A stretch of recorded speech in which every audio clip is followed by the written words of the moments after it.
Pán Danko, Ruská federácia zaútočila na svojho suseda. Zaútočila, pácha tam vojnu, zabíja civilistov a to B, si povedzme, vyvolala ten tlak na to zvyšovanie. Výdaje sa zvyšujú na Slovensku kvôli tomu, že vaši priatelia, na ktorých recepcie vychodíte, jednoducho sa správajú tak, ako sa správajú. Tak ja vás chcem len poprosiť, pán Danko, že keď najbližšie budete s pánom veľvyslancom, už mu povedzte, že konečne začnú rokovať o tom miery. Už všetci sú na to pripravení. Povedzte, nech im nezbroja. Povedzte mi, neposielajú 15 000 mužov ruských umierať na front a nech konečne začnú rokovať o miery. Aj s Francúzami, aj s Rusmi musíme dobre vychádzať. Ale skôr vás Rus pohostí jak Francúz.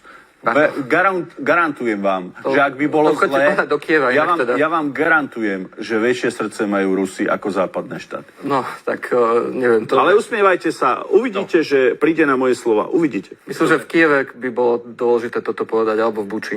Hej, v Kieve, viete čo, nemám slov na toto.